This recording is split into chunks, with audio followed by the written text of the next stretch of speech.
Hello everyone, જો તમને ઊંધિયું બનાવવા માટેની લાંબી પ્રોસેસનો કંટાળો આવતો હોય તો આ રેસીપી તમારા માટે છે. તો સૌથી પહેલાં મિક્સી જારમાં 1 ચમચી જેટલા સિંગદાણા લઈશું, 1 ચમચી જેટલા તલ લઈશું, 1 ચમચી જેટલી બુરુખાંડ લઈશું, 2 ચમચી જેટલું મીઠું લઈશું,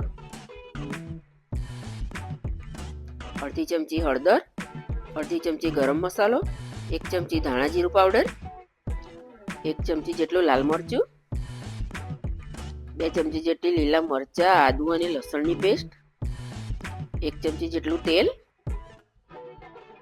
1 ચમચી જેટલો લીંબુનો રસ. આ બધું જ મિક્સી જારમાં ક્રશ કરી દઈશું. પછી ઊંધિયું માટે વિન્ટરના જે બી વેજીટેબલ્સ હોય એ બધા લઈ લેવાના. વેજીટેબલ્સ આશરે 500 ગ્રામ જેટલા છે. એક બાઉલ લઈશું અને બધા જ વેજીટેબલ્સ વોશ કરીને લઈ લેવાના. પછી ગ્રાઇન્ડ કરેલો મસાલો બધો વેજીટેબલ્સમાં એડ કરી દેવાનો અને બધું જ બરાબર રીતે મિક્સ કરી દેવાનું. બધો જ મસાલો કોટ થઈ જાય એટલે પછી એક હાંડી લેવાની. હાંડીમાં 4 ટેબલ સ્પૂન ઓઇલ લઈશું. એમાં 1 ચમચી જેટલું અજમો અને જીરું લઈશું.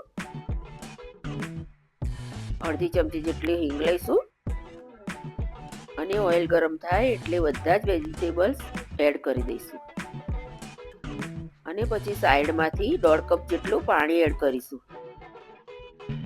પછી ઢાંકણ બંધ કરીને 15-20 મિનિટ કૂક થવા દઈશું.